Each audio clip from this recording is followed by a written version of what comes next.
Новата страница во историјата ја почнуваме разединети и со измешани чувства за подпишувањето на протоколот за НАТО. Аналитичарите сметаат дека проблемот не е во поддршката за алијансата, туку во начинот на кој се стигна до целта и како тоа беше доживеано.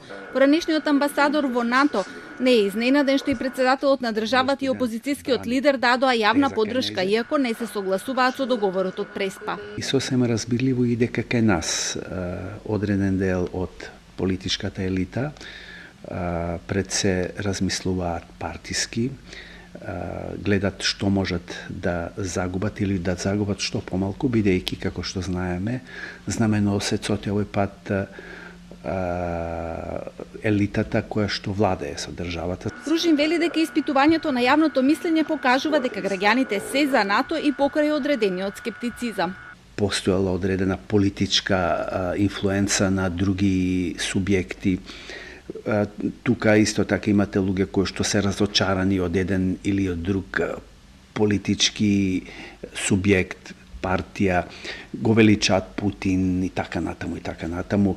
И аналитичарот Владимир Божиновски потенцира дека поддршката за евроатлантските интеграции секогаш била голема од сите политички елити, иако има различни размислувања за начинот на кој требаше да се дојде до тоа. Никој не е против НАТО, никој не е против ЕУ, никој не е антизападен, а друг да биде прозападен, него едноставно за некој беше прифатливо она што се случи, како и што го нарекуваме сега договорот од Преспа и све она што значеше, додека за други беше неприфатливо. Горчливата пилула што требаше да се проголта за Божиновски е главната причина за отсуството на еуфорија кај граѓаните. За голем дел од граѓаните, жртвата која што ја принесовме, нели, за да продолжиме со евроатлантските интеграции беше преголем. Доколку не беше преспанскиот договор предуслов, ја верувам дека ќе имаше силна еуфорија, силна поддршка, би рекол, голема сатисфакција. И двајцата се согласуваат дека членството во НАТО е од безбедносно, политичко и културолошко значење за државата, но дека е сепак најважно да се подобри економската клима и да се почнат преговорите со ЕУ.